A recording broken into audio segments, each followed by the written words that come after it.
Esto ocurrió de verdad y nadie me creyó.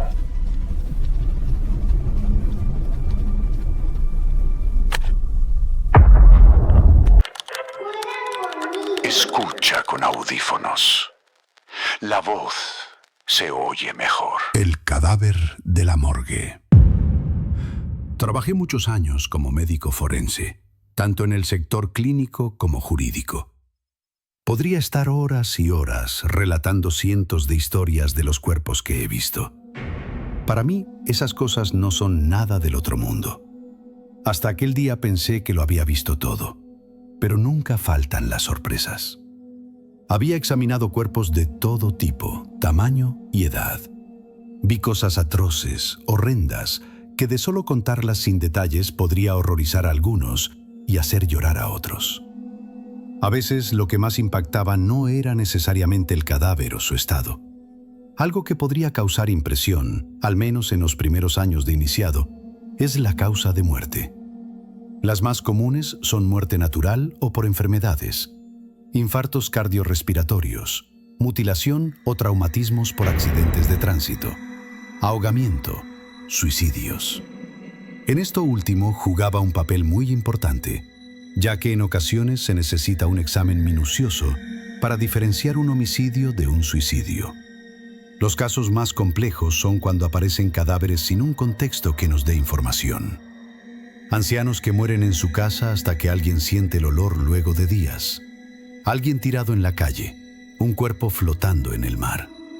Esas situaciones son las que nos llevan a investigar si fue asesinato premeditado u homicidio culposo, suicidio o accidente.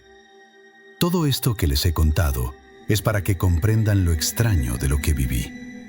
Después de 25 años de profesión, hubo un hecho en el 2004 para el que hasta hoy no encontré explicación. Por razones de ética profesional, he decidido mantenerme en anonimato, al igual que el lugar donde trabajaba, aunque imagino que si 2 o 3 personas llegaran a oír esto, sabrán quién soy. Una noche de tormenta, acababa de recibir un cuerpo de un hombre de entre 30 y 40 años, según podía apreciar a simple vista. El cuerpo llegó completamente desnudo, con diversas heridas lacerantes. Al solo observarlo, se notaba que al menos llevaba 2 días de muerto. Al leer el informe, este explicaba que el cuerpo fue encontrado en un bosque por un hombre que paseaba a su perro, y su mascota fue quien realizó el hallazgo. La policía estaba investigando la zona por posibles evidencias. Mi trabajo iba en identificar la causa de muerte, dar una hora aproximada del momento de defunción y más detalles. Así que puse manos en obra. Por fortuna, los dedos del difunto estaban en condiciones para tomar sus huellas dactilares, así que su identificación no sería problema. Comencé ejecutando las primeras pruebas, y al proceder con el primer corte, noté una forma de sangrado algo inusual. De la manera en que su sangre brotaba, deberían de haber pasado pocas horas de su muerte, y eso contradecía el estado de su piel y la hora en que lo encontraron. Al principio lo tomé como un desafío para un estudio especial. El hombre carecía de cabello o cualquier vello púbico, si bien no era lo más común. Existen personas que son lampiñas y comparten esta característica. Encontré varias heridas lacerantes con pequeños fragmentos de madera que indicaban posible rozamiento entre árboles. En el hombro había encontrado marcas de mordida, sin duda de una persona. Extraje el ADN de la zona a fin de identificar al agresor. En un momento percibo un ruido sobre la mesa. La mano del cadáver estaba temblando, algo que aterraría a cualquiera, pero era normal que un cadáver presentara movimientos post-mortem, en especial cuando sufren una muerte brutal. Lo extraño era que, de acuerdo al estado de su piel, llevaba al menos 2 días de muerto, como mencioné antes, pero los movimientos post-mortem suceden en las primeras 24 horas. Ya tenía 2 situaciones que contradecían con su piel: la sangre y el movimiento post-mortem. Estudié la posibilidad de que su piel sufriera antes de morir, pero para ello debería de realizar más estudios. Me dispuse a abrir su abdomen para examinar sus órganos, Y ahí fue donde empezó todo. El cadáver no tenía ombligo. Mi mente se nubló de todo. Era la primera y única vez que presenciaba un abdomen sin ombligo. Claro que hubo casos donde en apariencia no había ombligo por operaciones quirúrgicas, pero esto era distinto. Al pasar mi mano sobre la zona, era evidente que el ombligo nunca existió. Todo se volvía extraño. Después de 25 años de carrera, me encontré con algo fuera de lo normal. En ese momento, recordé algunas novelas de terror que había leído en el pasado, y la ausencia de un ombligo era debido a que el ser humano no nació de un parto, sino que era un clon o creado de forma artificial. Eran las 2 de la mañana. Aún así, creí que esta situación merecía ser vista por alguien más antes de continuar. Dejé el cuerpo sobre la mesa, me llevé los datos que tenía y llamé a un colega sin importar la hora. Al principio se mostró furioso conmigo por la hora en que lo llamé, pero cuando le conté la situación estaba emocionado por verlo en persona. Al girarme noté un detalle. Recordaba que su rostro miraba hacia arriba, pero en ese momento miraba hacia un costado. Su cabeza comenzó a temblar. Hasta ahí solo observaba esperando a que finalice. Consideraba que se trataba de los movimientos post-mortem. Luego el cuerpo exhaló. Fue inevitable asustarme, aunque se dan casos donde los pulmones contengan aire dentro y luego de ciertos procesos químicos de descomposición, este escape.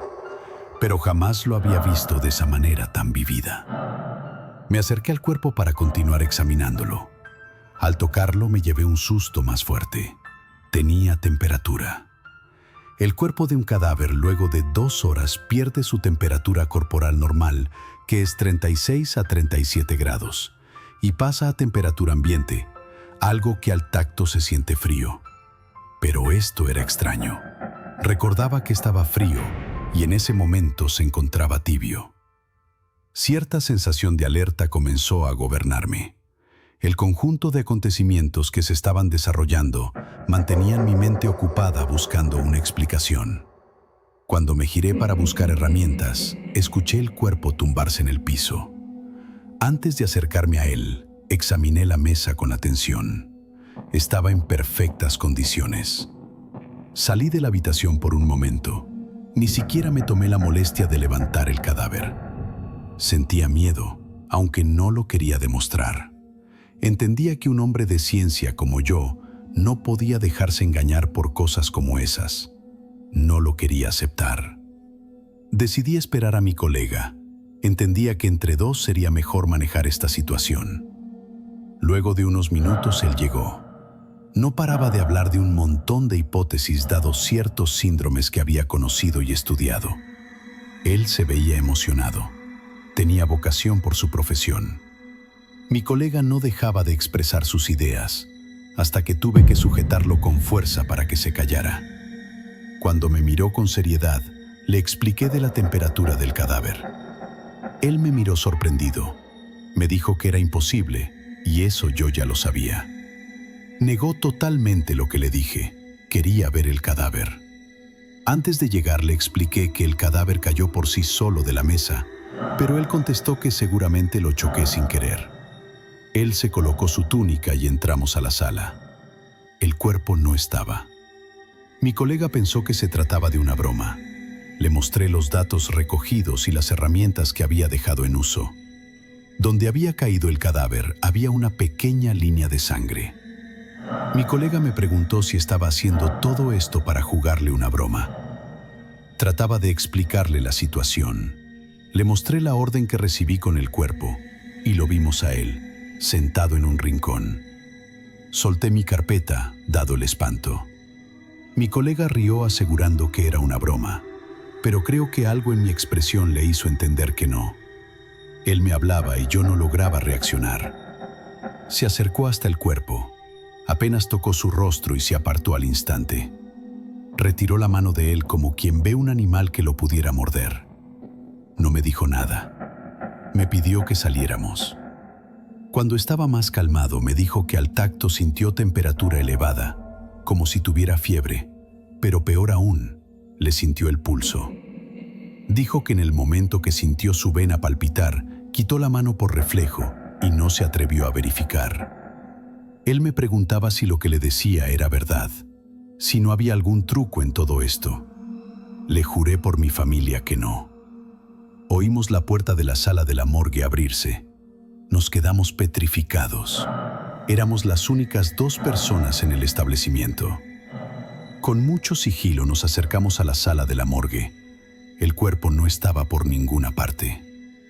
Al revisar las cámaras de seguridad desde que comencé a trabajar, con el cuerpo lo vimos todo.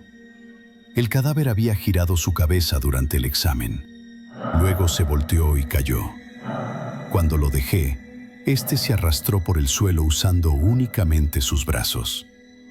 Antes de que entremos, había intentado levantarse, pero cayó sentado en el suelo en la posición en que lo encontramos. No supimos más nada del cadáver. Tomamos capturas de las grabaciones y elevamos el informe a nuestros superiores. Al otro día, los resultados de las huellas dactilares llegaron. No coincidían con la base de datos. En la teoría, nadie en el registro civil tenía esas huellas.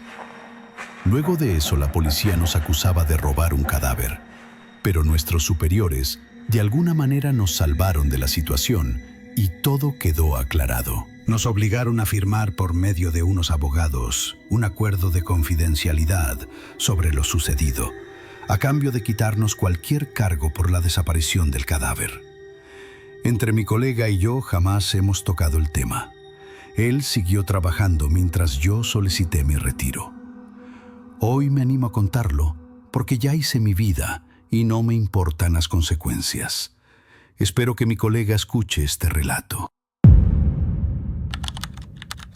Me llamo Daniel. Tengo 42 años y durante casi 15 fui vigilante nocturno en un hospital público. No voy a decir cuál ni en qué ciudad. El que haya trabajado en uno similar sabrá de qué hablo. Pasillos largos, luces blancas que zumban, olor a desinfectante viejo y ese silencio extraño que solo existe de madrugada. Un silencio que no es paz, sino espera. La mayoría cree que el terror está en la morgue. No. El verdadero terror de un hospital está en los cuartos vacíos.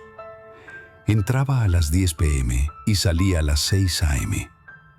Mi trabajo era simple: rondines cada hora, revisar accesos, monitorear cámaras y reportar cualquier anomalía. Nada heroico, nada emocionante. Después de tantos años, uno deja de asustarse. Ves cosas. Pacientes que hablan solos, familiares dormidos en el piso, ruidos inexplicables que luego resultan ser tuberías viejas o puertas mal cerradas. El cerebro aprende a protegerse racionalizando todo. Yo era bueno en eso. Había un área específica que siempre me tocaba vigilar con más atención. El piso antiguo, el más viejo del hospital. Ahí estaban los cuartos que ya no se usaban.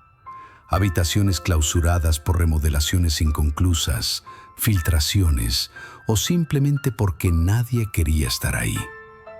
El cuarto 317 era uno de esos.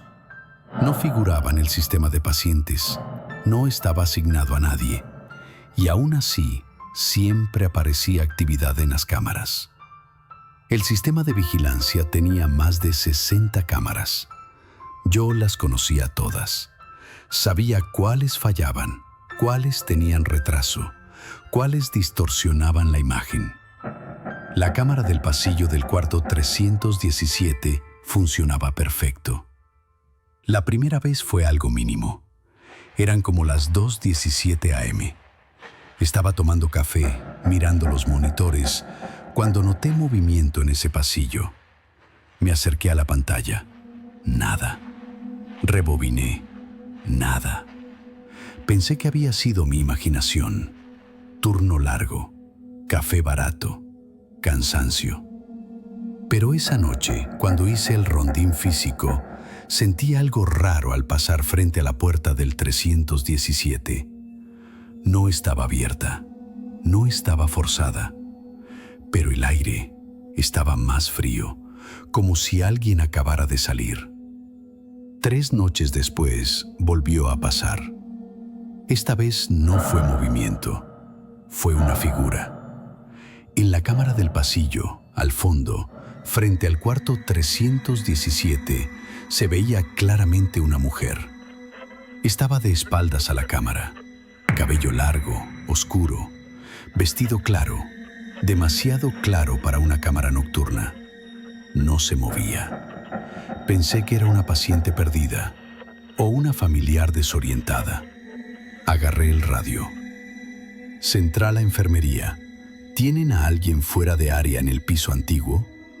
Silencio. Negativo, respondieron. Ese piso está cerrado. Miré de nuevo la pantalla. La mujer seguía ahí. Pero entonces pasó algo que me heló la sangre. La cámara cambió de ángulo automáticamente y la mujer ya no estaba frente al cuarto. Estaba detrás de la cámara. No debería ser posible. La cámara no cubría ese ángulo. Aún así, en la imagen, se veía su reflejo, como si estuviera justo detrás del lente, mirando hacia él. Sentí un escalofrío recorrerme la espalda. Instintivamente miré por encima de mi hombro. No había nadie. Volví a la pantalla. La mujer ahora estaba de frente. No se le veían los ojos, solo una sombra donde deberían estar. Y entonces sonrió. No fue una sonrisa humana. Fue como si la imagen se hubiera estirado, como si la boca se abriera más de lo que debería. La transmisión se cortó. Pantalla negra. Todas las demás cámaras seguían funcionando. Solo esa no. Esa noche no quise ir. Pero el protocolo es el protocolo. Subí por las escaleras. El elevador no funcionaba de noche para ese piso. Mientras avanzaba por el pasillo, mis pasos sonaban demasiado fuertes. El aire era espeso. El silencio incómodo. Frente al cuarto 317, sentí algo que jamás había sentido en años de trabajo. El miedo físico, no psicológico, no sugestión. Era como si mi cuerpo supiera algo que mi mente no. Toqué la puerta. Seguridad, dije. ¿Hay alguien ahí? Nada. Giré la manija. La puerta estaba abierta. Adentro no había muebles, solo una cama vieja, oxidada, y un espejo apoyado contra la pared. No recordaba ningún espejo en ese cuarto. Me acerqué. En el reflejo me vi a mí mismo, pero no estaba solo. Detrás de mí, en el espejo, estaba ella. No grité, no corrí, porque en el reflejo ella me susurró algo, sin mover los labios. Siempre estuve detrás de ti. Sentí su aliento en la nuca. Las luces se apagaron. Después de esa noche, desperté en la sala de guardias. Mis compañeros dijeron que me encontraron inconsciente en las escaleras. El reporte decía, caída por fatiga. La cámara del pasillo del 317 ya no existía en el sistema. Nunca, según los registros, hubo una cámara ahí. El cuarto 317 fue sellado definitivamente. Yo renuncié 3 semanas después. Han pasado años. A veces, cuando estoy solo en casa, siento esa misma presión en el aire, ese frío. Y algunas noches, cuando reviso el reflejo del televisor apagado, veo a una mujer de pie, detrás de mí, sonriendo. Porque el problema no era el cuarto, ni la cámara. El problema es que nunca dejó de seguirme.